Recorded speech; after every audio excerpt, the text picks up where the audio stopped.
Since Jo was murdered in 2016, many people have worked extremely hard to create a positive and meaningful legacy for her, whether through the Department for International Development's Jo Cox Memorial Grants, our own Jo Cox Foundation flagship national Great Get Together initiative here in the UK, or the local work of the amazing More in Common team of volunteers that I'm so proud to work with up in Batley and Spen, some of whom are here today.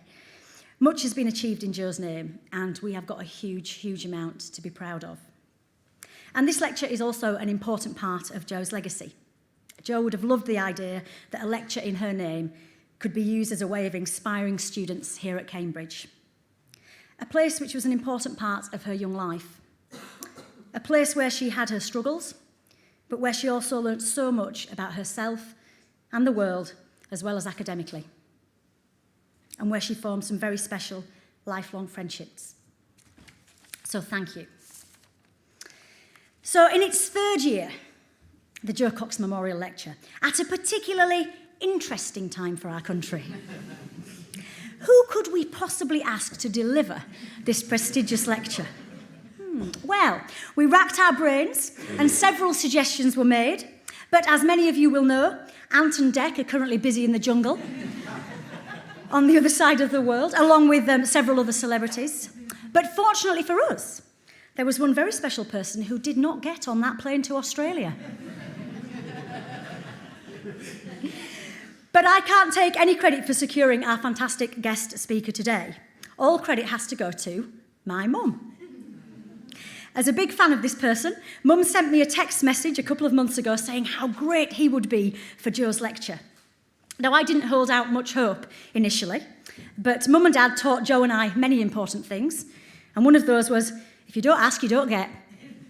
And here we are. So I don't really think I need to go through our speaker's full biography, and it's much more important that we hear from him. But he entered Parliament in 1997 as a Conservative MP for Buckingham.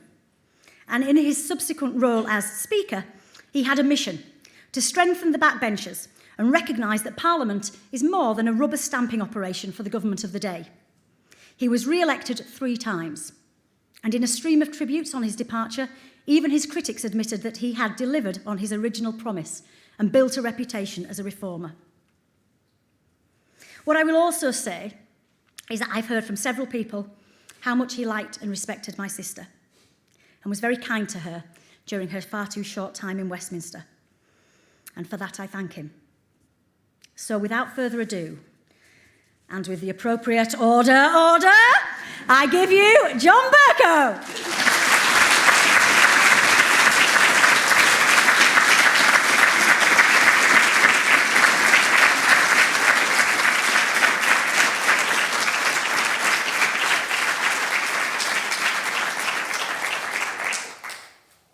Kim, thank you for the warmth and generosity, the fulsome character of that welcome, to which I don't know whether I'm entirely equal, but I'm bound at the outset, having had no advance knowledge of what was to be said, to observe that, having heard myself introduced, I can hardly wait to hear myself speak.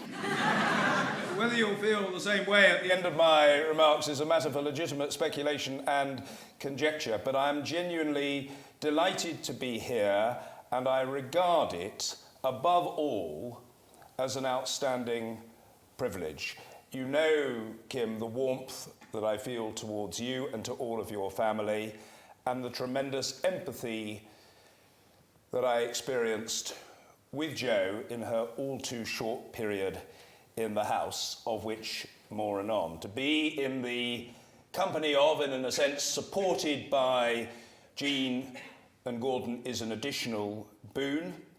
And I want to repeat, and in a sense to underline in triplicate on the strength of today's setting, the appreciation that I think we will all feel of the service that has been done to us by Murray Edwards College. From my personal point of view, it's also the opportunity to renew acquaintance with Barbara. I've known Barbara Stocking a long time. She's got an outstanding track record of public service. Her whole approach to her work has been informed by a desire to secure from conception to execution the effective implementation of progressive ideas. That is her track record. She fizzes with excitement, ideas, and energy in every role that she discharges, that here being no exception. And in a sense, there is a common thread with Jo Cox in that regard, and perhaps in others too. I've had the pleasure today of meeting several representatives of the Foundation. I'm aware of the pioneering work and the insatiable appetite to do more. Pride in what's been done, but not satisfaction, the balance being, I think, about right. And to break bread today with Sarah Franklin has also been a privilege, and we have some common interests in a whole range of issues, including, for example, the continued quest to secure equality for the LGBTIQ community. So thank you for welcoming me today, and I probably ought, because it is somewhat complacent of me to eschew the use of the lectern and accompanying microphone, albeit I am assisted in other ways. I probably ought to ask, before I further proceed, can you hear me at the back? There are appropriate nods, and they appear to be volunteered not entirely unsmiling. And I must say to those of you at the back who have provided that affirmation of your capacity to hear me, that your answer to my question, can you hear me at the back, represents a marked improvement, my friends, upon the last occasion on which I posed that self-same question to an audience, can you hear me at the back, in which some unhelpful wag replied, yes, but I'll happily change places with someone who can't. So the fact that you can hear me and do not at this early juncture appear to be entirely distraught about that fact is a source of modest succour and encouragement to me as I embark upon this attempted lecture stroke talk.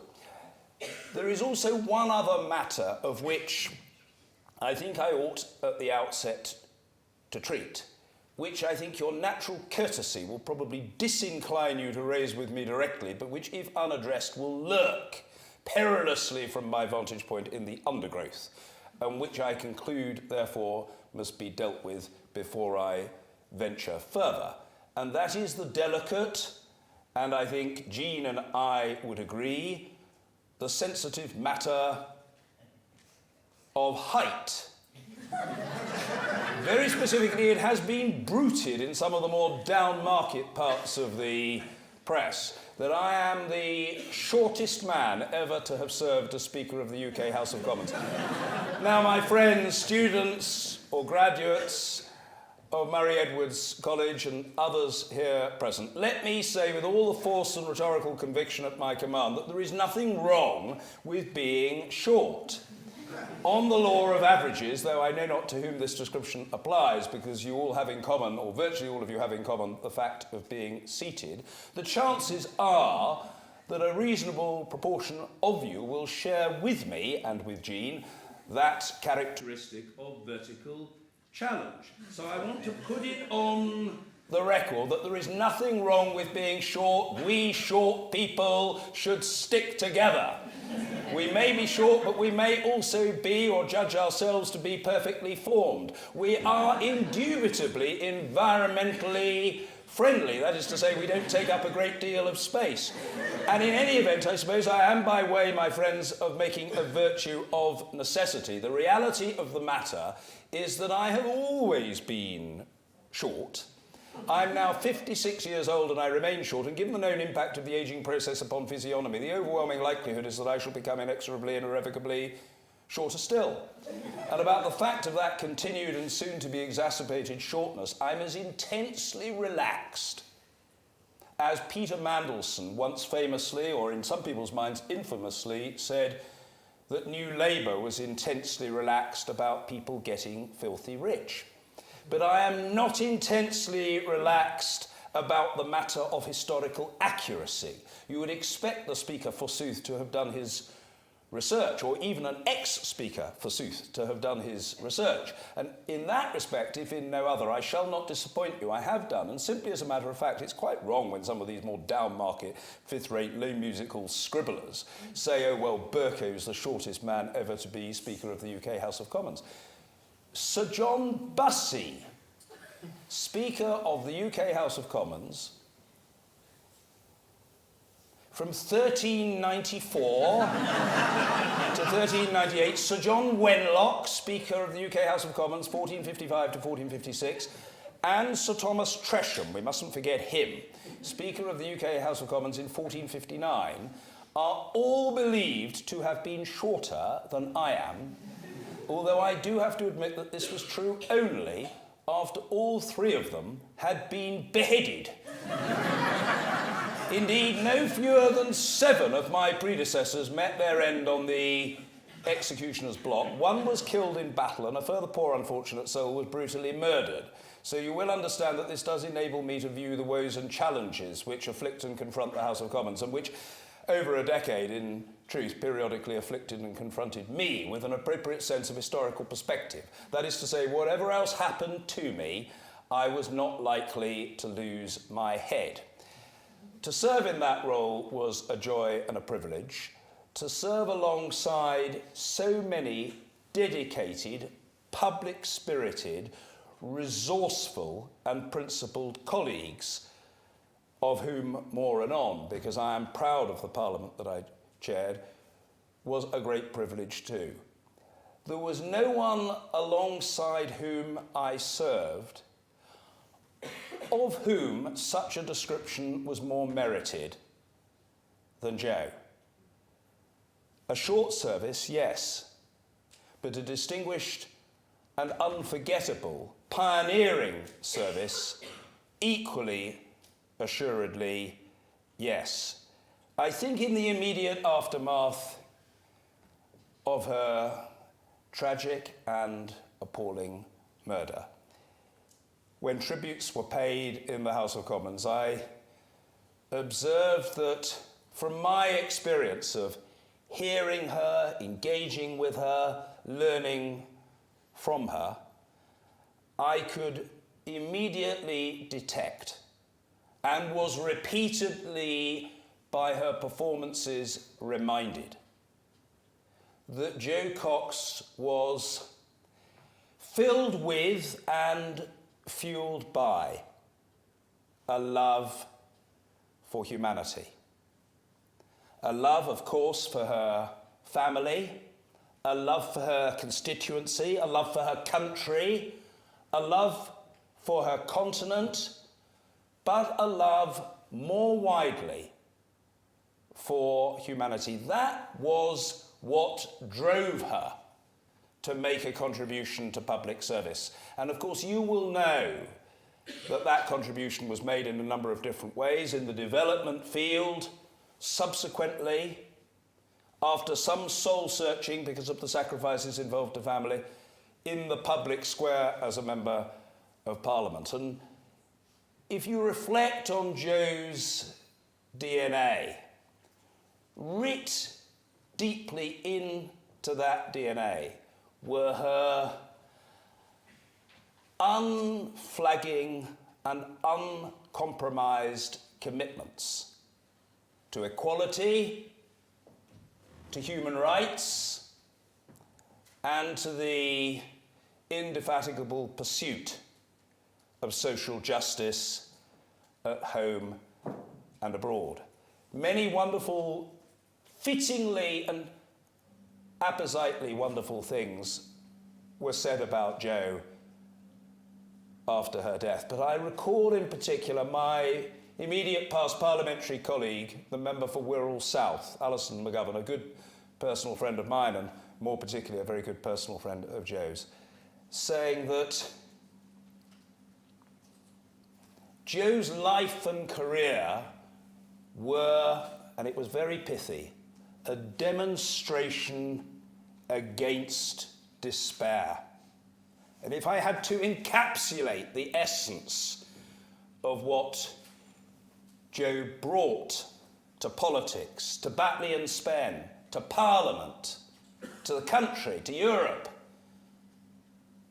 to the Middle East and to the world, that was it. A recognition of some of the prevalent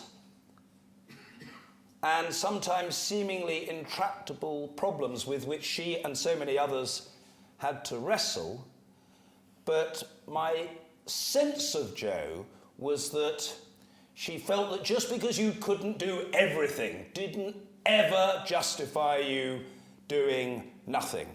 You may not be able to achieve the totality of that to which you aspire, but it is better to have a go and regard it as a work in progress, as a journey to fulfilment which was to be enjoyed and savoured for its own sake on the basis that you never entirely arrive. There are, to put it another way, no final solutions.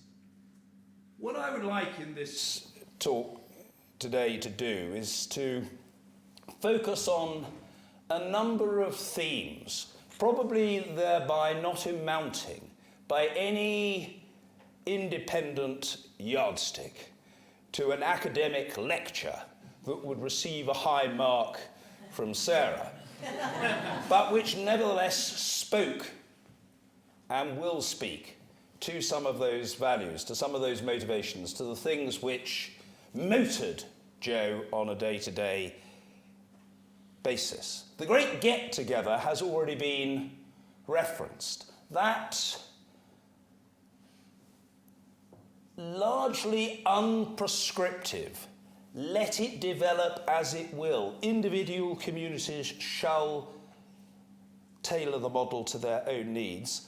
Great get-together of people in localities, in villages, in towns, in communities, in constituencies, all designed really to recreate or underline and nurture a concept of togetherness, of, if you will, in a totally non-gendered sense, good fellowship.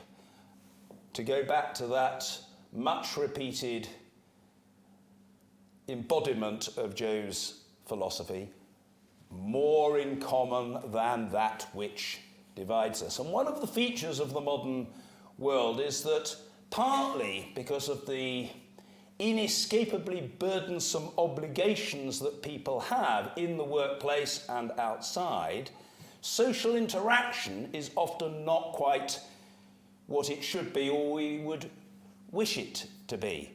All too often, for all the good examples there are of togetherness and people looking out for each other, so many people can almost by default, by happenstance, live rather atomized existences, whereby they don't necessarily know people who live very close to them. So what is entailed, what is in a sense as a sine qua non required by the great get-together and similar year-long and continuing initiatives, is really quite a modest adjustment of mindset which can produce results far from modest, which might change lives for the better. Simply, in a sense, saying, as Jo did, because this was her mission, this was her leitmotif, think about others, where they are, who they see, what they do, with whom, if anyone, they communicate, what sort of fuel of life they're enjoying.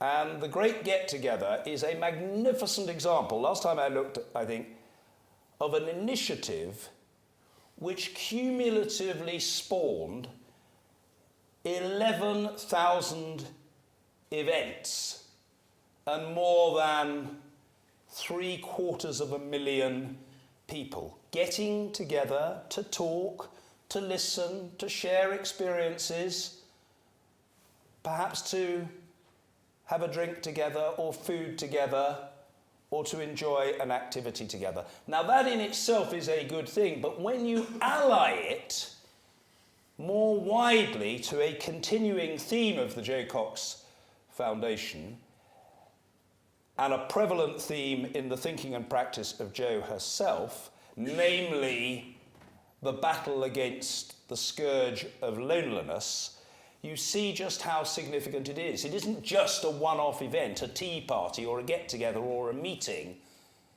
beyond which nothing flows. It's an idea of trying to tackle what has become, I think, a largely unnoticed but endemic evil in our society. And it isn't just because of people living longer, that's a part of it. It is actually a much wider societal phenomenon of very, very large numbers of people experiencing, suffering from, living with, coming to accept, I fear, by default as the new normal,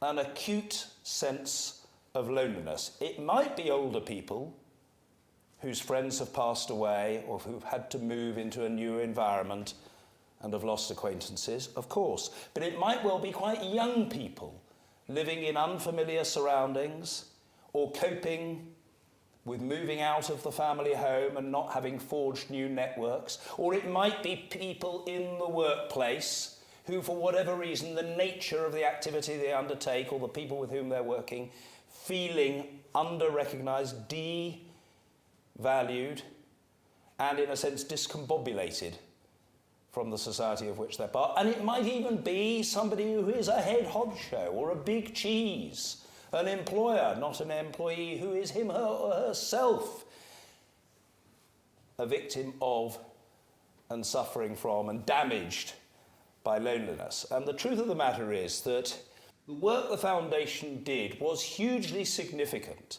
in bringing together 13 different organisations with the sponsoring assistance of government departments, in the form not least of the Department of Culture, Media and Sport, and local authorities, and the Prime Minister, and the backing of the first appointed loneliness minister to try to make a difference. Now, that work is ongoing, and it may be that it's a matter of the way in which prescribing takes place within the National Health Service on a more communal basis. It may be a case of saying to people who work for Royal Mail, see it as part of your role to check up on those on your delivery rounds who are at risk of isolation, of alienation, of loneliness. It may be a question of local authorities making a contribution. It may certainly be a question of providing public funding, as has now been promised by government, in order to finance a substantial supply of new community spaces in which people can get together. Now, this seems to me to be an ongoing theme. It may not be writ large in the election campaign, though if you're attending meetings during the election, think about it. Why not ask candidates, where do you stand on this subject? What would you do in your local capacity, trying to make a difference to the community that you're putting yourself forward to represent?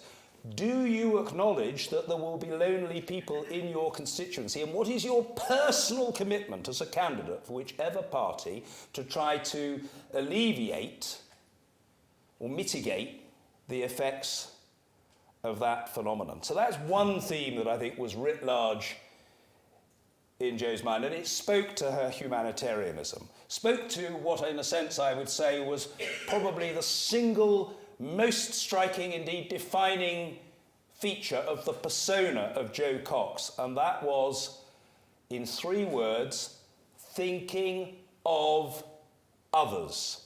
That was what I came to experience in May 2015, having heard great things about Jo, but not knowing her personally. I remember being told by Glenys Kinnock to look out for Jo Cox, who was going to be a very special contributor. And when I got to know her and I saw the humanity with which she was suffused, in the course of conversations, I thought, this is someone who spends relatively little time thinking about herself, though ambition is no bad thing, and far more time thinking about other people. And she thought about the unglamorous but necessary subject of loneliness and what could usefully be done to address it by a collaboration between different agencies, national and local, public sector and private, and third sector to boot. And indeed, simply by individuals, as I've suggested should be done in respect of candidates, taking personal responsibility to do something on the basis that 'tis better that than simply to settle for doing nothing and thinking, oh, well, it's going to have to be done by someone else at some other time in some other place. Secondly, I said that Jo was filled with and fueled by a love for humanity.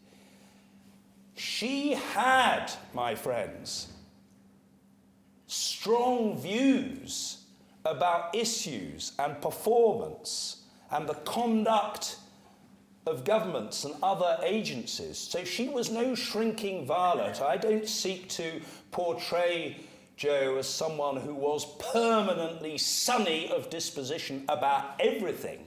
She could feel anger about injustice, but the thing that I found most striking about Jo Cox's politics, hearing her speak in the chamber, calling her to ask questions, facilitating opportunities for her to put urgent questions on matters of really the most egregious abuse of human rights, was that Jo was always looking, my friends, to play the ball rather than the man or woman. She was not preoccupied with, she did not waste her time in ad hominem personal attacks on others. That would have been a frivolous and superfluous displacement of the proper focus of her effort, her energy, her intellect, her ability.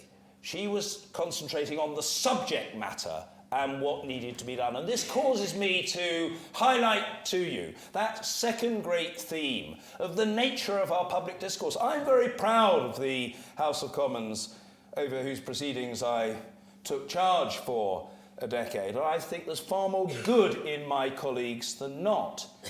There was a regression towards the end of the Parliament, partly through sheer fatigue and mutual exasperation between different sides of the House and different sides of the Brexit argument, which mutated sometimes into angry language, personal attack, a high-octane and quite worrying tendency in debate. But overall, I'm very, very, very, very proud of my parliamentary colleagues.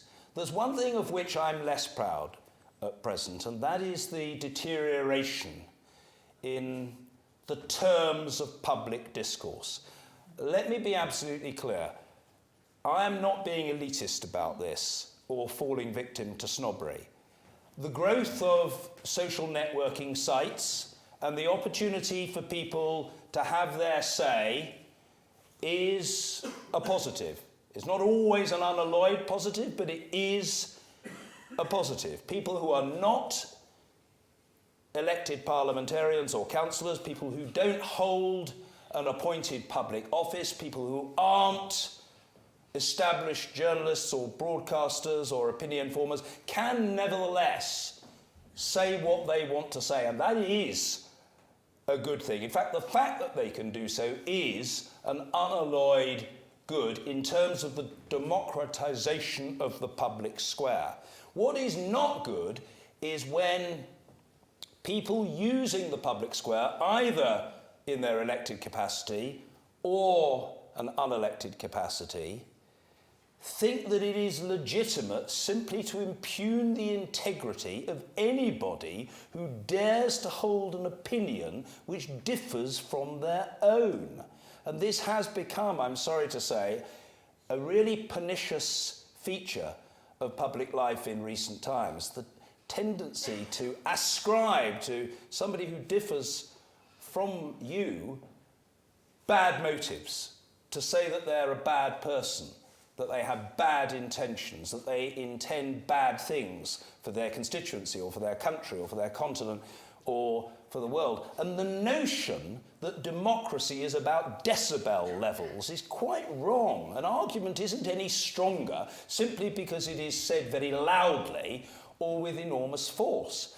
And when aggressive advocacy then elides into harassment, intimidation, threat, or even infliction of violence on property or people, that has to be called out without qualification. There is no doubt that it is disproportionately hitting women and members of the BAME communities of this country. That is a matter of fact, but for the avoidance of doubt, I was always crystal clear from the chair that it is wrong per se. It cannot be right for Paula Sheriff to be threatened because of her views or by local residents who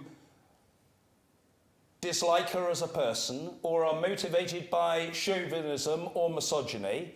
That is intolerable, and I give that as one example, or Luciana Berger or Anna Soubry. But equally, it cannot be right that in a public place, Jacob Rees-Mogg is subject to vile abuse, or his children are so subject on the grounds that someone feels they've got to let those children know how unpopular dad is. That, my friends, is wrong. Not partly wrong, perhaps wrong, conceivably wrong, arguably wrong.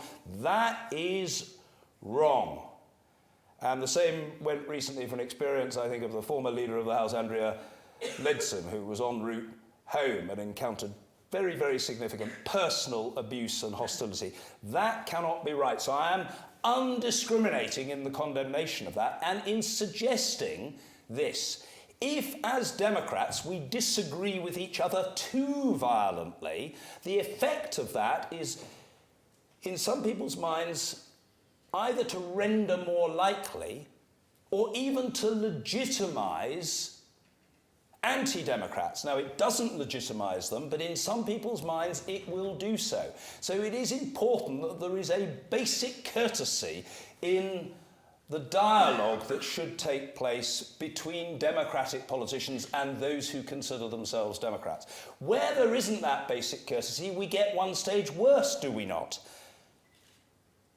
Something that we know was involved in Jo's death and has been writ large in recent times, namely the burgeoning and even exponential rise in hate crime. Hate crime has doubled since 2013, and it's across the piece. 3/4 and more is of a racial character, but whether it be hate crime on grounds of race, hate crime on grounds of religion, hate crime on grounds of disability, hate crime on grounds of sexual orientation, it is rising. And it cuts across our general experience of the changing social mores of our United Kingdom over decades. I wasn't there at the time, but I've seen in the history books what happened in the 1950s and 60s when there were signs up in the windows of privately rented or would-be privately rented properties, shamefully saying, no blacks, no dogs, no Irish. I have to say to you, my friends, ladies and gentlemen, I thought we had said goodbye to that ugly era in the history of our country. But the truth of the matter is there isn't a scintilla of an excuse for complacency in present circumstances, because we see hate crime on the rise again. A lesbian couple, enjoying themselves, minding their own business, having pleasure, on a tube train, travelling home, subject, as you know, some months ago, to vile personal abuse and attack, simply by virtue of their orientation. That's one terrible example, but there are so many others. And we have to call it out at every turn and call out the language of vilification and demonisation that can give rise to such abuse. Even when, and perhaps particularly when, such language is used by people in positions of great power. I remember saying at the graduation ceremonies at the University of Essex, where I'm privileged to be Chancellor back in the summer, that across the pond it has been acute. And I had no hesitation in saying that it has been intolerable, utterly intolerable, to hear President Trump using the most vile, ad hominem, personal abuse to denounce political opponents. The language of go home is hateful, it's loathsome, it's despicable. And people who hold high office have a responsibility, ideally, to elevate the level of public debate, but at the very least as a de minimis requirement to preserve it at a reasonable level, thinking that as a weapon in a political battle it is legitimate to demonise an opponent in that way, presumably in the knowledge that it will elicit a sharp reaction and possibly even incite people, is downright wrong and irresponsible. Ranging beyond that whole question of how we treat each other, we then ask, well, how do we treat each other at local level, in our own country? I use the word local to refer to the responsibility of domestic politicians with communities and with the country as a whole. Well, Jo was continually focused on and bothered by and impelled in her all too short political life to try to secure improvements in respect of the fight against poverty and inequality. More than 4 million children, by one yardstick or another, living in poverty. The phenomenon of in-work poverty, so you shouldn't just view it in terms of is somebody working, that matters, but it's not the only thing, being a very big deal.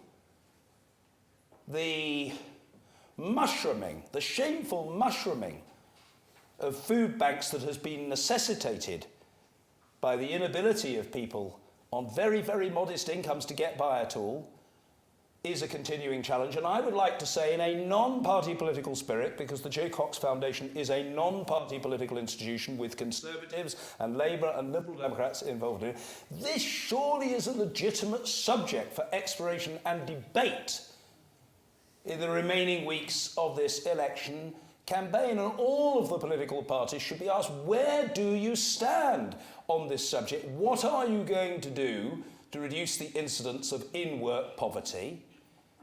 How are you going to reduce the gap between the haves and the have-nots? And by the way, if there's anybody who thinks that the gap between the haves and the have-nots, or the growth in 0 hours contracts, or the numbers of people struggling to get to the living wage doesn't matter, well, I would say, well, try being on the receiving end. Try being at the bottom of the pile. It's very easy for those of us who aren't in that position not to think about it all that often, but we ought to think about it a lot more often, with a view to recognising that amongst other agencies there's a role for government, and government must be able to do something about these matters. If we don't think that there is a role for government at all, then it's very hard to see what the purpose of politics is, unless you are somebody who believes in a kind of Randian notion of the virtue of selfishness.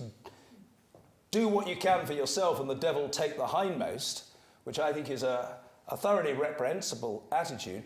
We presumably are concerned about what David Cameron called the we as well as the me. The wider interest, not just our own. The state of the country in the world. So I do think that these things matter, and we ought to be challenging the parties, and challenging the parties on the gender pay gap. What are we doing about it? When is it going to get smaller, and by what means? How are we tackling the phenomenon of occupational segregation? What are we doing to broker an improvement in the supply of childcare? I remember when I started as Speaker of the House of Commons that we had a shooting gallery in the House of Lords but available for use by members of the House of Commons. But we had no nursery where MPs and staff could pay to put their children to broker a better work-life balance. And I remember saying to a senior official, well, that's got to change. I'm determined to construct a nursery.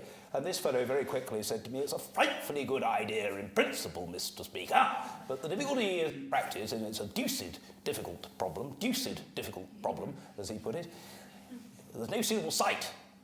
There's no suitable site. There's no suitable site, he kept saying. And I said, I beg your pardon, you're telling me across the whole of the Palace of Westminster there's no suitable site where we can put a nursery? And he said he would write a paper on the matter for me. And I thought, I don't know if you ever saw Yes Minister or Yes Prime Minister. I thought, I can see the way this is going. He's going to produce a paper for me saying it's absolutely hopeless, jolly good idea in principle, Mr. Speaker, but unfortunately absolutely nothing can be done about the matter in practice. Don't worry your head about it, old boy.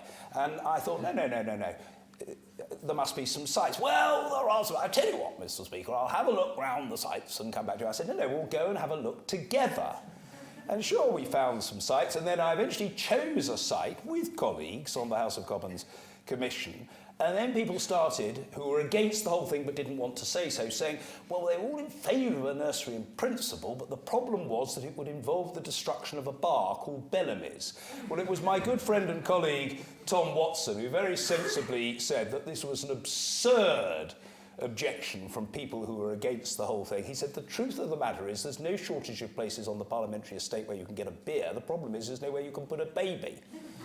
And it was even suggested at one point that if the problem was not being able to go into the division lobby and vote without abandoning your child, well, that wasn't a problem because the child could be put in the whip's office. Well, I mean, in terms of the potential scarring effect upon the life chances of a child, of putting that kid in the hands of the government or opposition whip's office, I can scarcely think of anything worse. I'm not sure that the whip's offices have got any very great experience in attending to the sensibilities and sensitivities, anxieties and fears of professional political adults, let alone ministering to the needs of children whom they don't know. But anyway, in the end, that problem was addressed. But it is all part of how you come to terms with and adjust for the benefit of and find your place in the modern world. And part of finding a suitable place in the modern world for a lot of people is having a work-life balance. And that means they've got to have somewhere that they can put their children safely and pursue work opportunities as well, and perhaps start to tackle also that problem of unequal pay. Those matters mattered big time to Jo, as did international affairs, and we heard about her work at Oxfam. In her 13 months in the House, this was the subject in respect of which I must underline to you with unremitting force, Jo made the biggest single impact. She had long been motivated by the moral imperative to crusade against the incidence of global poverty. And she knew, as well as any member of the House and better than most, the primacy of those Millennium Development Goals, the laggardly pursuit of them on a multilateral basis, leading to very, very substantial delays and non-achievement in those 8 MDGs. And she was unflagging, not just in Parliament but outside, in highlighting the importance of making such progress. But allied to that was a wider appreciation of the need for that proud, freestanding, cabinet minister-led, Blair government, to its great credit, created Department for International Development, no longer subjugated by and a mere ancillary part of the Foreign Office, as the Ministry of Overseas Development, despite some excellent ministers,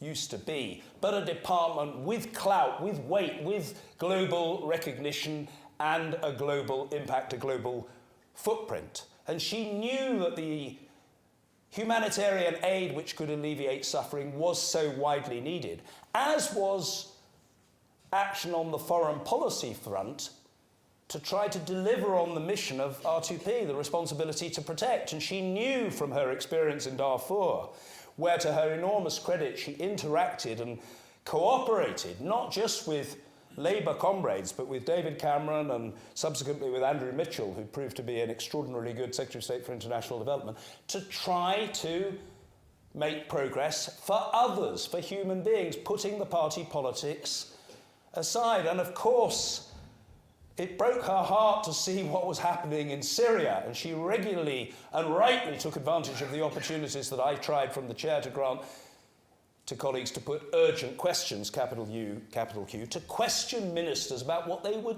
doing to try to help people afflicted by that conflict, both in respect of foreign policy and humanitarian aid effort in Syria and in terms, with Yvette Cooper and others, of the proper humanity-inspired public service commitment to welcome refugees to this country, with local authorities properly supported to translate that from aspiration to fact. Those were ongoing challenges. And I think we should remind ourselves in this election campaign of those issues and ask your candidates, ask the leaders, ask at every opportunity, where do you stand on, for example, public expenditure in respect of international development and overseas aid? Of course, there'll be people who say, oh, well, charity begins at home. Yes, charity does begin at home, but when you're the fifth richest economy in the world, the truth is that it's not either or. We can and should do both. And that is what Jo, I say, would have wanted. That is what Jo did want. Helping people in Birstall was not incompatible with helping people in Aleppo, or indeed in Burma, or in Western Sudan, or many other places around the globe. My last theme is the young.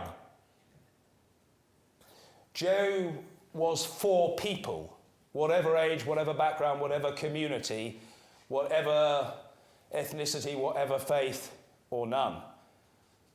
And so I'm not saying that she would have taken sides as between one part of the population and another, but I do want to assert the importance of intergenerational fairness. And often the argument is made for this country doing more to help and advance the interests of pensioners. And that is absolutely right and proper, and nothing that I'm about to say is in any way intended to devalue, undermine, conflict with, or fly in the face of that important public policy expectation and need. I simply want to make the point that I think we need a proper focus too on the young. And if it be so that there is a substantial rise now in the number of young people registering to vote, that is an unqualified good. For years in the House, for my part, with Jo Swinson from the Liberal Democrats and a woman called Julie Morgan from the Labour Party, a Cardiff Labour MP, I signed motions in support of votes at 16 because I genuinely believe that if 16-year-olds were of age to smoke, to have sex, to pay taxes, to serve in the armed forces, there was no good reason on earth why 16 and 17-year-olds shouldn't also have the opportunity and be given the respect entailed to vote. And when you think of the Brexit issue, this is going to be writ large for young people. It will affect them. Now, it can be resolved by us withdrawing with a deal. It can be resolved by us withdrawing without a deal if it's authorised explicitly by the House, not a question of eliding or crashing out by accident or design without a vote. Or it can be resolved by a further extension and a mechanism for the resolution of the issue, be it an election or a referendum. But those are the only legitimate means by which phase one can be resolved. But I do have to say to you, without fear of contradiction and for the avoidance of doubt, my friends, that we will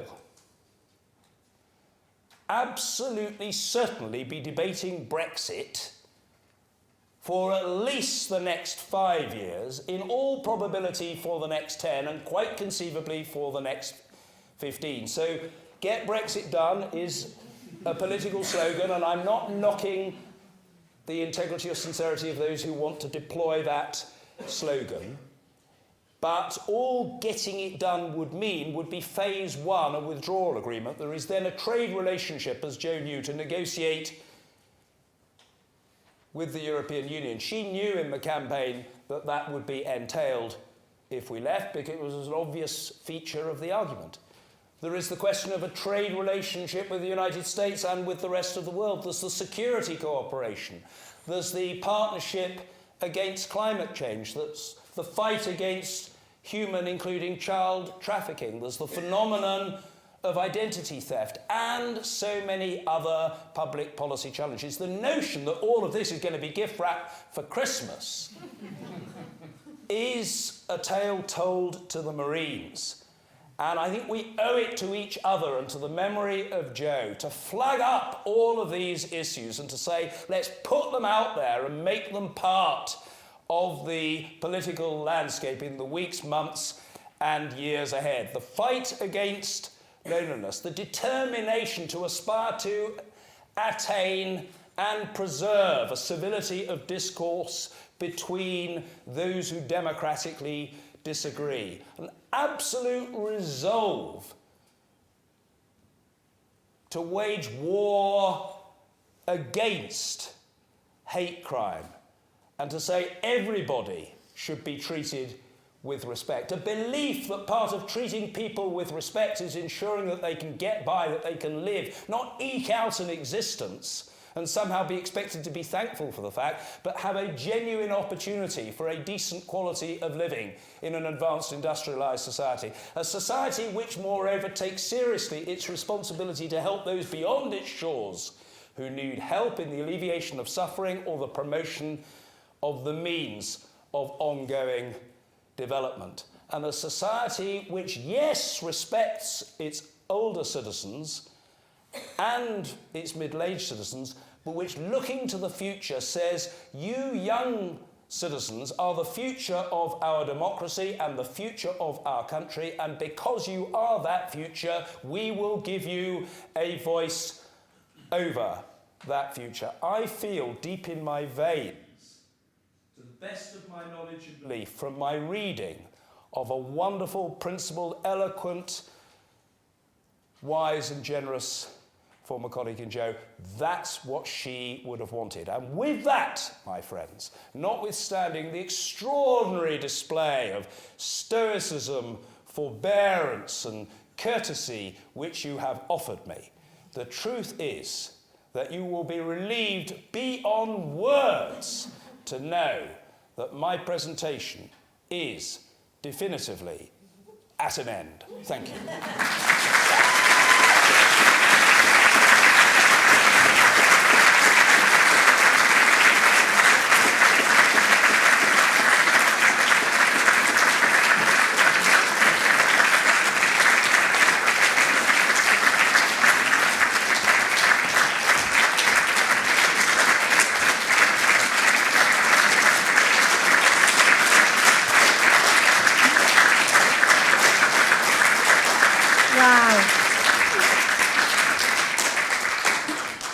Goodness me, thank you so much. Thank you so much, John. That was absolutely amazing and thoroughly fascinating. Thank you.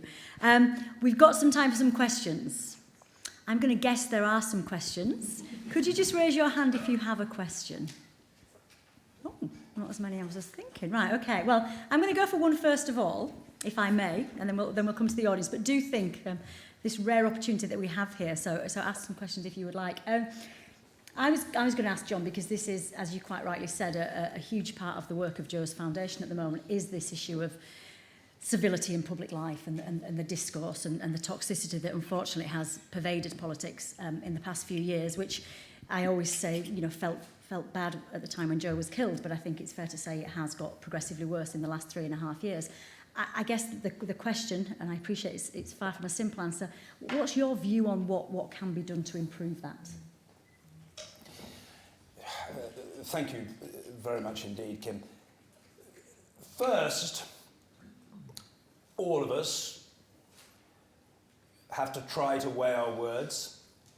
So in other words, you always start, I think, with the personal and then reach outwards. It's sometimes easy to think outwards and then inwards, but I think it probably behoves us all to start with the personal and proceed to a wider reference point. So in the very first instance, I think that those of us who feel very passionately about things, and although I served as the umpire, I did feel very passionately about the rights of Parliament, and I sometimes expressed myself very forcefully and in coruscatingly critical terms of people who I thought were not respecting Parliament. We've always got to ask ourselves the question, is that reasonable and passionate, or is it inflammatory and excessive?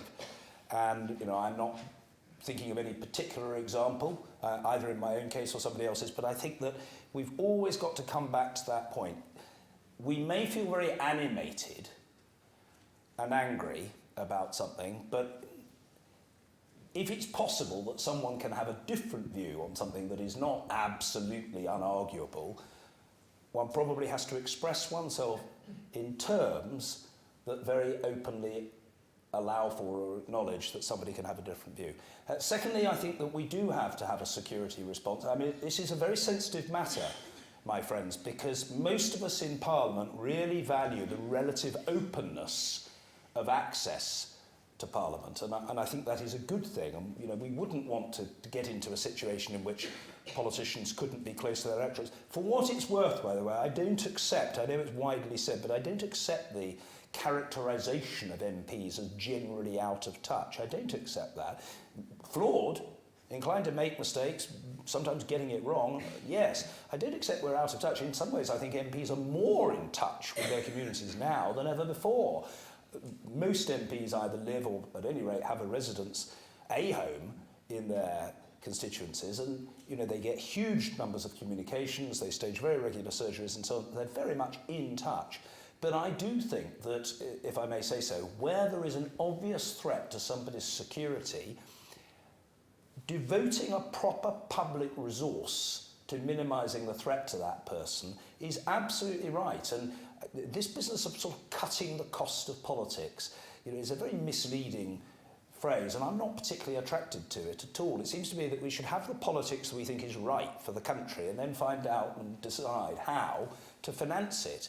And part of financing a good politics must be keeping people in politics safe, and indeed those who report politics safe.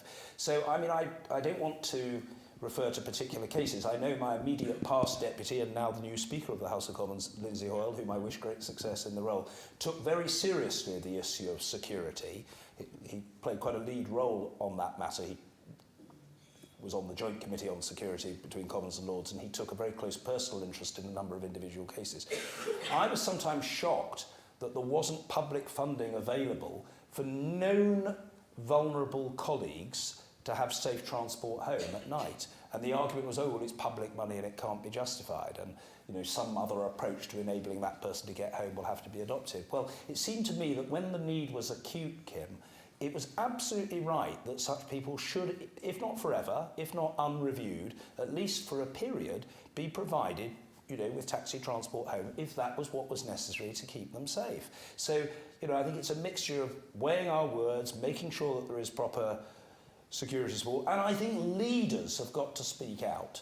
And dare I say it, I think leaders of all the parties who are themselves broadly safe, because they've got security around them, have to be sensitive to the position of those who are not. And I think I don't want to go beyond that today, but I think people have got to weigh their words. And if I may say so, the language that has now and again been used about people who dare to take a different view on Brexit is quite wrong. When the media have talked about people being traitors malcontents, enemies of the people. This does tend to engender a reaction. It winds people up, and it is, my friends, absolutely wrong. The overriding duty of a member of Parliament is to do what he or she thinks is right, which may be what the party wants, or nationally or locally, or what the electorate in that constituency wants. It may be, it probably often is, but it won't necessarily be. But the overriding duty of a representative, as distinct from a delegate, is to do what he or she thinks is right. And that person must be able to do what he or she thinks is right without risking personal safety. It is an indictment of us all that there are lots of colleagues standing down at this election because they've had enough of the abuse. And I take my share of responsibility for that. That is a crying shame. There are people on both sides of the House of Commons who walked away from politics because they've had it up to here with personal abuse. And that is a big challenge for all of us. Yeah, that's excellent. Thank you. Yeah, thank you. I think you're right. I think one thing that I would maybe introduce to the Commons is well, English language workshops with yourself. Because I do sometimes think maybe it's that people are lacking the vocabulary to express themselves in the right manner. And I can't think of a better person. I know you've not got much on. So if you could just squeeze that in, that would be great. Thank you. Someone at the back there. Brilliant. Thank you. The decline of civility in public discourse and politics over recent years has been said to come around to come around because of the failure of the government to deliver the supposed mandate of Brexit. But it seems to me that at the heart of this is a fundamental inability for our constitution to marry two very different sort of ways of working, a referendum and a parliamentary democracy. Do you feel that our constitution would be better codified, or do you feel that the current flexibility is a better way of actually resolving these kinds of the sort of difficulty that we've had recently, obviously through various mechanisms that have been employed over the last year? But did you feel that it's best to codify or not? Thank you. I think that's a very good question. Is it best to codify the Constitution or preserve what's there now? I think the way I would respond to you is this. First of all, there's the question of parliamentary rules, which is an important matter, but only admittedly a subset of a wider set of issues. As far as Parliament is concerned, colleagues, we have our standing orders, and we have Erskine May, which is the procedural Bible, if you will, of conventions and precedents. The standing orders are stronger because they are explicit rules of the House, and the matter of precedent is a guide, but it isn't an unerring guide, and it is not adhered to by everybody in every respect. Personally, I am quite open to the idea that the standing orders be looked at again. I make no bones about the fact, because if I didn't acknowledge the point, you would be seized of it yourselves anyway, that I myself interpreted the standing orders differently to the way that they'd been interpreted by some of my predecessors. And I know that there are people in government, and I'm trying to be as fair as I can about this because they're not necessarily represented here today. They might be represented here today, but they might not be, to argue their case, who feel that I was wrong, that I interpreted the rules in such a way as to enable non-government parties to take control, for example, of the day's business. And there are people in Parliament, including very experienced people, who either said privately or in some cases said publicly, either said to me or said about me, wrong. One or two who came up to me and said, John, not disputing your motives, you no doubt wanted to help the House, but X has never been done before. And the normal reading of the standing order is that it shouldn't be done. So, for example, when I allowed Standing Order 24 to be used to allow non-government parties to vote, they had to vote, I didn't vote, to take control of the agenda with a view then to passing a law, the so-called Ben Act, which prevented a no-deal Brexit without parliamentary approval, there were people who said, oh, well, that was wrong. And some of my critics were very explicit and pretty furious about it. I stand by my view. It hadn't been done before because no such circumstance had arisen before, but the rule certainly didn't proscribe, that is to say proscribe, render illegitimate what I did. Now, it may well be that it was never the thinking behind that rule that it should be used for such a purpose. If colleagues feel that they want to make the standing order explicit, the standing order more explicit, and to say only X can be done or Y can be done but not Z, well then that's up to them. My key point about the standing orders, I must emphasise, is the standing orders, colleagues, are the property of the House. They are not the property or the personal plaything of the government of the day. And, you know, I was sometimes rather taken aback when ministers behaved as though they had an absolutely exclusive right to do what they wanted to do because they were the government. And I tended to say, well, first of all, the rule doesn't say that. The standing order may not have been used in the way that I'm now allowing, but it isn't proscribed. And secondly, I would gently remind you that this is a minority government. I remember once selecting an amendment to a business motion, and the government was very angry. The government chief whip, with whom I otherwise had quite reasonable relations, Julian Smith, came into the chamber. He banged the table by my chair, and I said, Julian, with very great respect, please don't bang the table. First of all, it's rude, and secondly, it's a threat to the wood. And he said, Mr. Speaker, you will not dictate what happens in this place. This was on the 9th of January this year. I remember it well. And I said to him, I'm not seeking to dictate what happens in this place, Julian. What I'm saying by making this decision to grant this amendment is that the House should choose. And he said the motion said forthwith. And forthwith, he'd been told by the clerks, generally meant, and always meant, that it had to be voted on immediately. No amendment could be allowed. And I said, yes, but it doesn't say anywhere in the rules that an amendment can't be allowed. It may well be that has not been the norm. But my sense of it, and I think I have antennae attuned to the views of the House, Julian, is that there's a lot of people in the House who want an alternative proposition to be tested. So let's see. And if you don't like the amendment from one of your own backbenchers, Dominic Grieve, well then I urge you to urge your colleagues to vote against it. I selected the amendment, it was voted on, and the amendment was passed. So I feel that I was, frankly, more in touch with the House than the government chief whip was. So my attitude is if the House wants to change the standing orders, fine, but it is a decision for the House, not just for the government.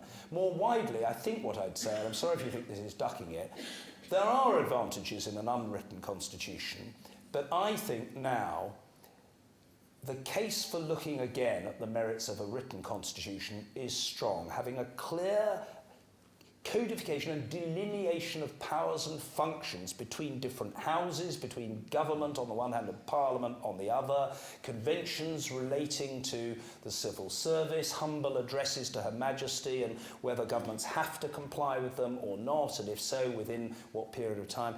A lot of this does need to be looked at, and I'm sorry to say that I found that in the last Parliament just gone, there were periods in which people in government who ought to have been respectful of the House operated much more as unfettered agents of the executive branch. And this was a dispute I had with the former leader of the House, Andrea Leadsom. Andrea had a particular view about the way I went about my work as Speaker. She was perfectly entitled to her view. She did usually suffer from the material disadvantage, I think, of being wrong, but she was entitled to her view. But I used to say, look, the Speaker's role is not to be a craven lickspittle of the executive branch. The Speaker's role is to speak up for the rights of the House. And if the Speaker, frankly, hasn't got the sort of moral gumption and character to stand up for the House, then that person is not fit to be Speaker. And no doubt I made my fair share of mistakes,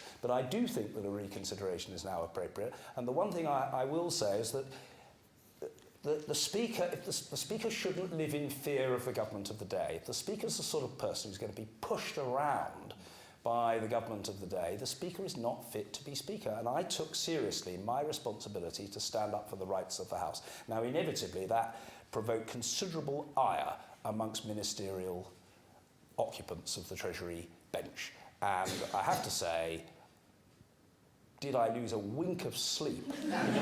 I did not lose a wink of sleep over that, because I thought I was doing, they may have been doing what they thought was right, I was doing what I thought was right.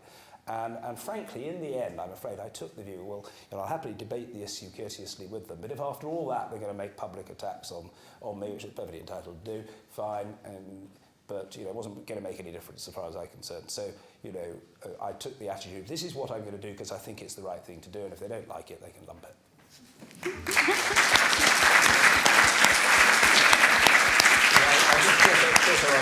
We have more questions. I'll We've give got, shorter answers. two young men there. You can decide who goes first.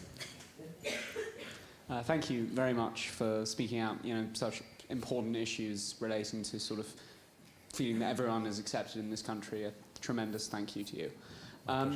We live in a time where, for the last 20 years especially, power has been devolved to various places around the UK, and even sort of in relation to England with the introduction of English votes for English laws, which I believe gave some discretion to you as Speaker over certain votes and standing orders. Do you still believe that the Westminster Parliament is an effective body for truly representing people, or would something like an English Parliament be more appropriate, changing the role of Parliament to being more focused on only national issues rather than sort of local issues? Is it still a truly representative body for those purposes? Short answer, and I'll give a moderately fuller one, but not very full. Short answer is that I do still think it's the best we've got, and nobody's shown me a better. I'm not dewy-eyed or romantic about Parliament. There are weaknesses and flaws, or lots of things I think should be changed by that. I wouldn't want you to think that just because I'm proud of my parliamentary colleagues and proud of the institution of Parliament, I think it's incapable of being improved. Very far from it. I think that we should have a trigger mechanism for recall, which we don't have at the moment. The Speaker can grant a recall only if the government asks for recall. What about a situation where lots of people across the House want to recall Parliament, but the government doesn't want to do so? Well, I think that you should have a democratic trigger for a recall of Parliament. I think we should deal with private members' legislation differently. You shouldn't talk bills out, which most people think is very juvenile, by reading out lists of names from a telephone directory or the equivalent.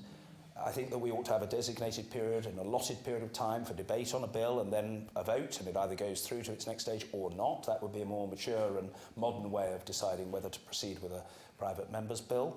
I think we should have a House Business Committee, capital H, capital B, capital C, not just a backbench business committee, but a House Business Committee for the allocation of time for the treatment of all government business, government in general terms having a right to get its business if it's got the votes.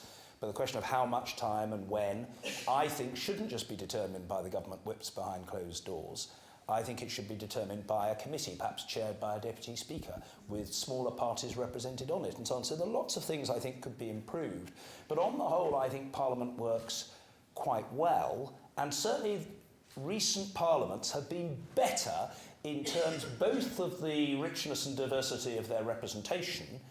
I mean, I'm pleased to see more women are standing for election in this general election than I think at any before. The Parliament that has just concluded was more richly diverse and representative of modern Britain than any of its predecessors. I like to think that Jo would have found some cause for cheer in that, and being a person, I think, who saw the glass as half full rather than half empty, a positive, forward-thinking sort of person as she was, would have thought that was a good thing. But I still think that there's much can be improved. I still think that the Parliament we've got is better than the alternatives. I didn't much like the idea of English votes for English laws, if I'm honest about it. I didn't much like it. I particularly didn't like it when the government said, well, they're going to leave the Speaker to play an adjudicating role on whether something was or wasn't purely for English members to vote on, because it seemed to me that it was, at least in some cases, not altogether clear. As it's transpired, every case has been pretty uncontroversial so far. There have been very explicit cases where it's been unarguable. But I remember saying to Chris Grayling when he was leader of the House, well, look, if you are going to dump this responsibility on the Speaker, you'll just have to make good with results, Chris. Because if I make decisions that you don't like, it's no good you then briefing against me, or at least I can't stop you doing so, but it will get you absolutely nowhere. If you want to give me the power to make judgments in these matters, you'll just have to put up with what the outcome is.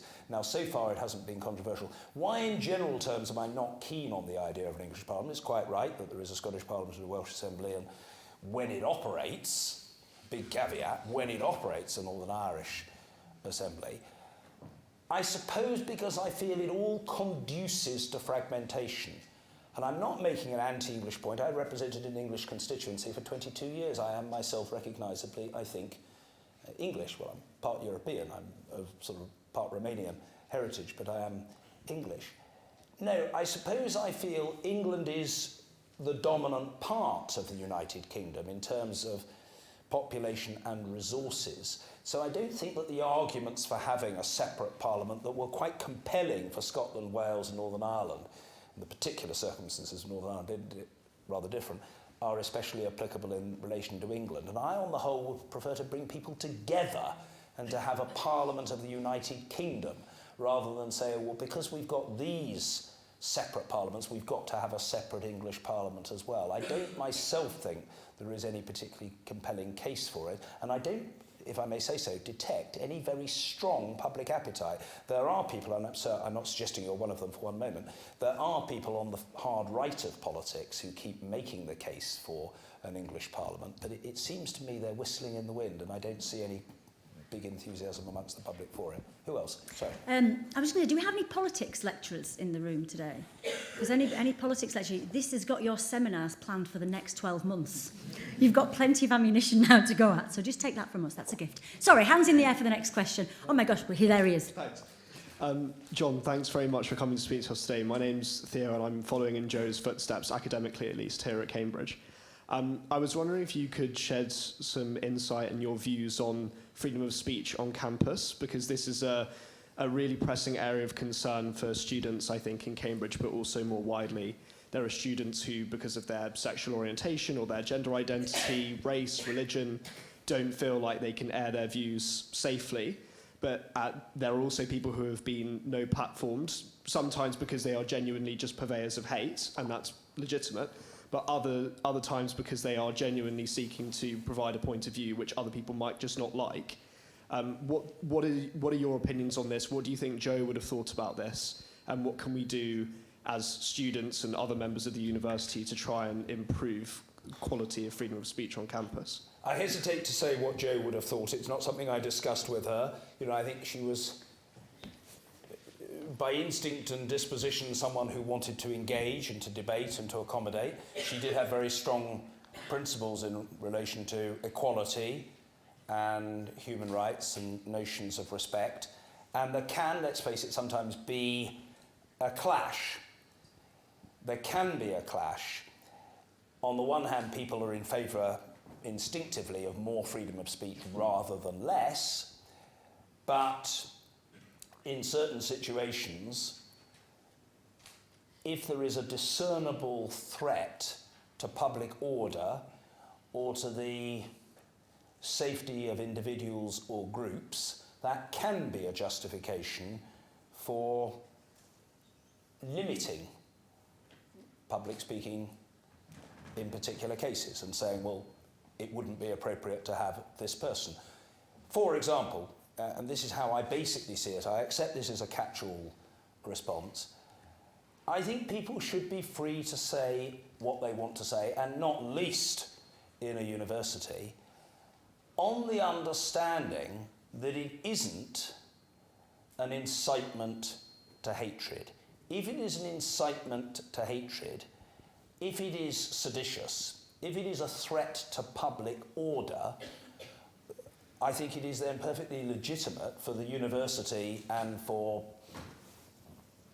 the organs of the local state to intercede and say no. I do think that you have to look at it on a case-by-case basis. Am I in general terms in favour of no platforming people? I'm very wary of that. I would argue, to be honest, I'll be absolutely explicit with you, I would argue that somebody who was coming to propagate, let us say, a Holocaust denial thesis should not be allowed to do so.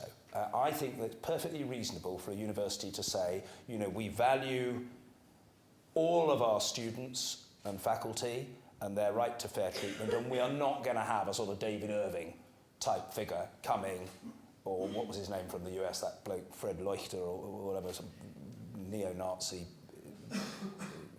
campaigner. We're not going to have somebody like that speaking at a university and effectively peddling hate.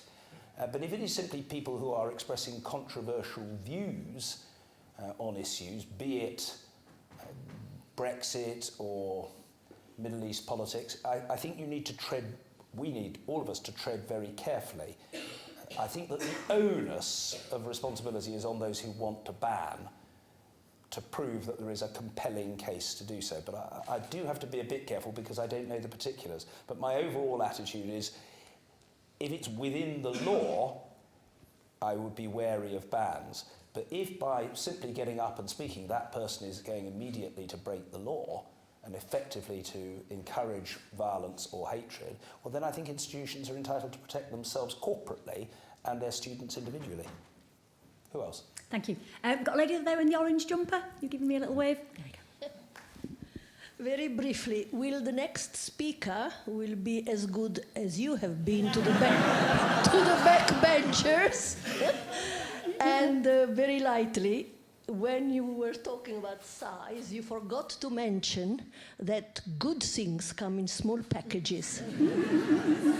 Thank you. Well, first of all, I've nothing but goodwill towards my successor. I didn't vote in the speakership election. I had literally ceased to be a member of Parliament at the time of the vote because I stood down as Speaker. My last day in the chair was the 31st of October, but for good reasons with which I don't need to bore you, the advice was that just in case the House had to sit at the weekend, I should resign as Speaker, I think, if memory serves me correctly, at midnight on the 3rd of November, and that I should simultaneously step down as a Member of Parliament at that time. I had no intention of staying in the House. I didn't think the House wanted an ex-Speaker hanging around, and I wasn't intending to do so. So I didn't vote, but I wish Lindsay Hoyle well. He served as Deputy Speaker, Chairman of the Ways and Means from 2010 to 19.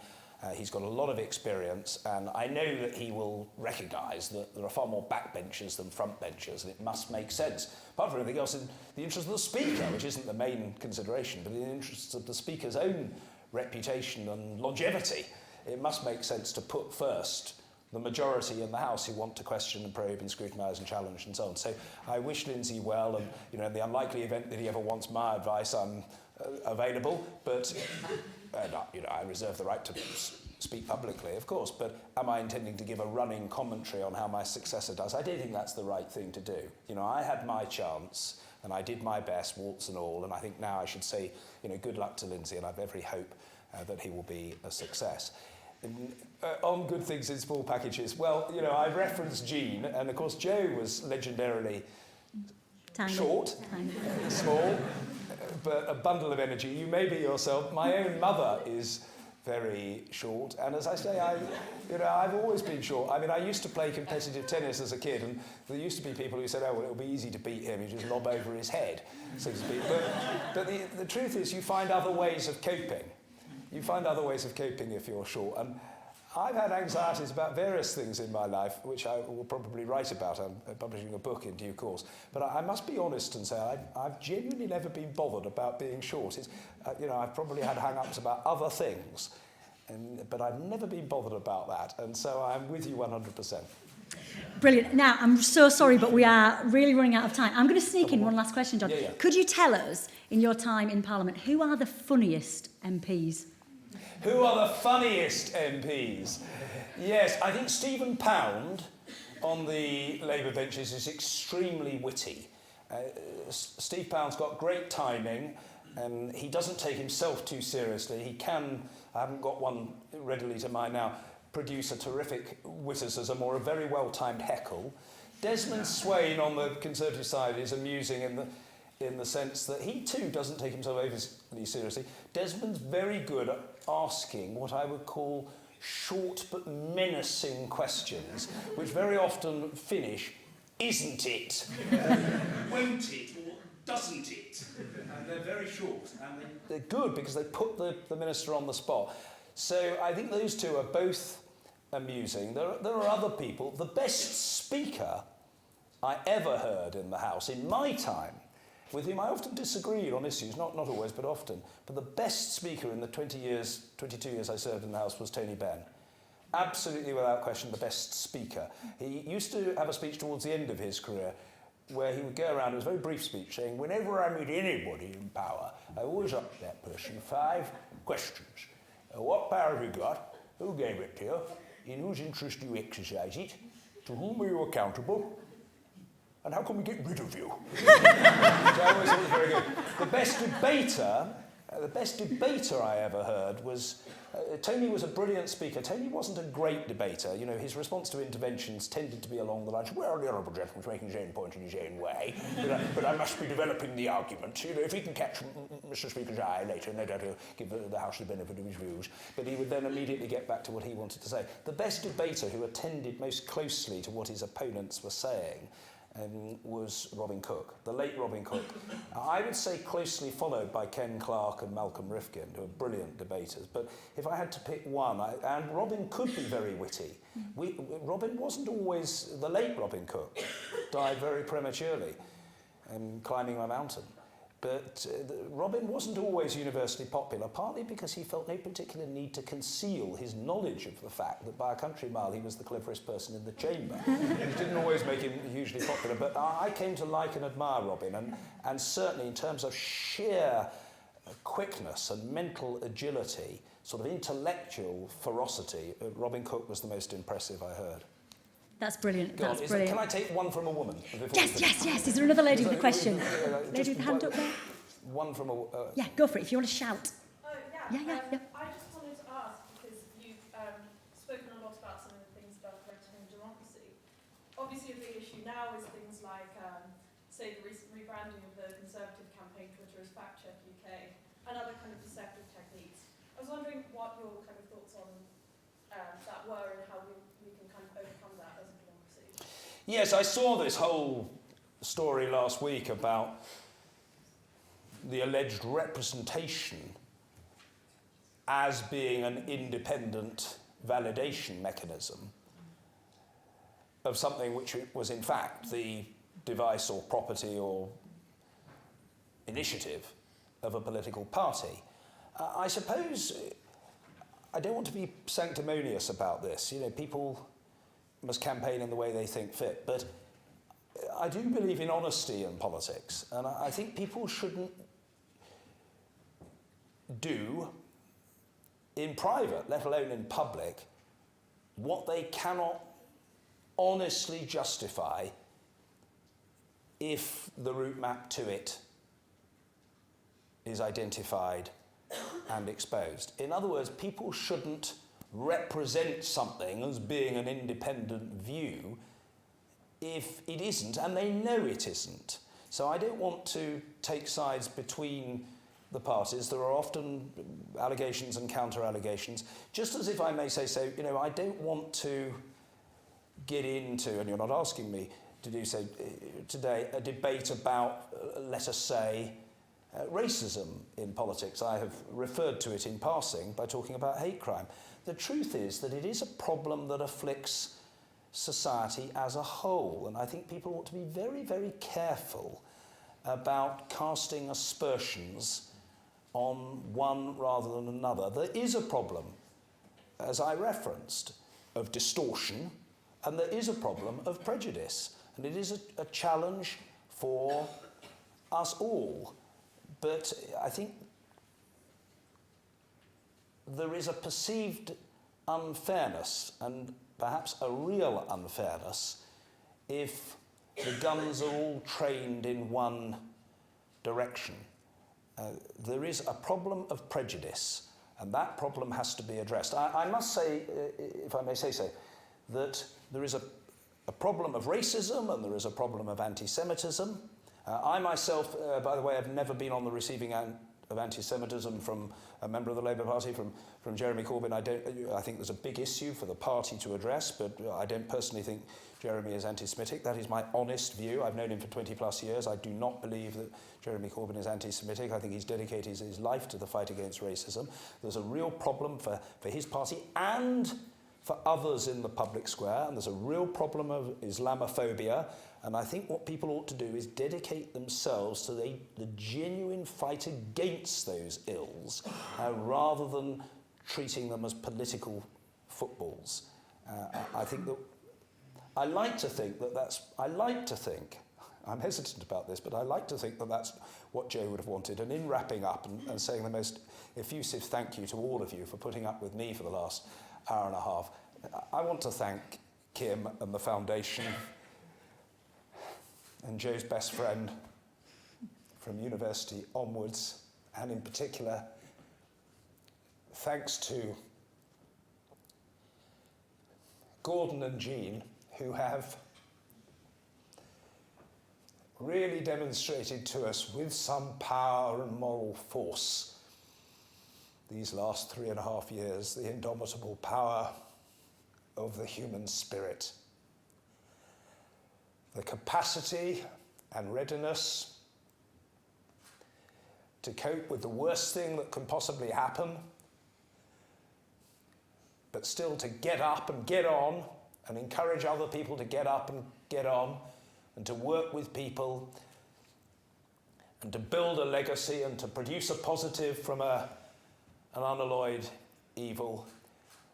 This shouldn't be taken for granted. It's one thing for those of us interested in these matters to appear in a public scenario and to debate the issues. But let's just go back to that question of people which preoccupied Jo. There is something really very special about people who can cope with the worst adversity that human life can throw at them and still get up and say and prove by their daily conduct and priorities that they refuse to be defeated by what has happened to them. So in appreciation and celebration of Jo's mum and dad, Kim, the family, the foundation, forget me, it's my privilege to be here. In appreciation of all of them, I really would appeal to you to raise the roof. Thank you.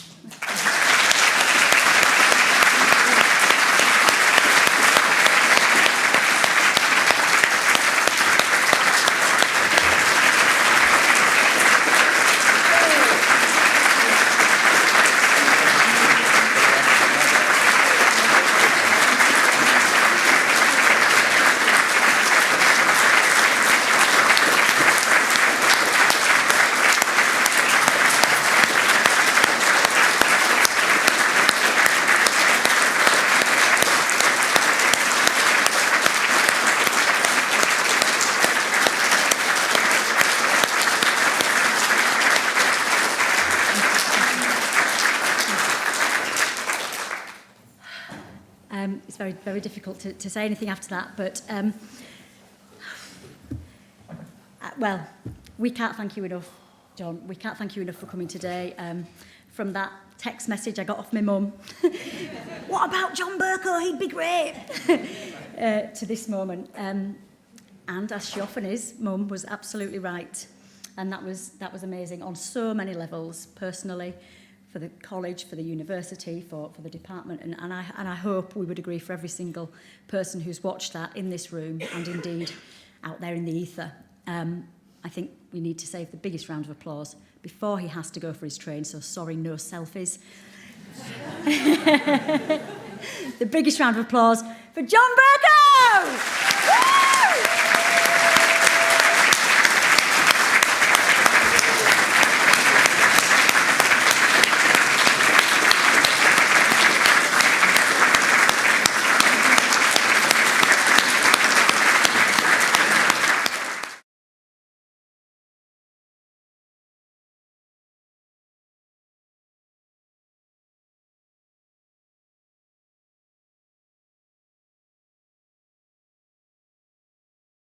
I apologise because I love meeting and interacting with people, so I genuinely apologise for going. There was a diary clash and I've got a speaking commitment in London and I am under some time pressure, so please don't think that I'm not interested in interacting with you. I'd love to interact for longer, but I thank you and I wish you Godspeed. Thank you. Thank you. Thank you.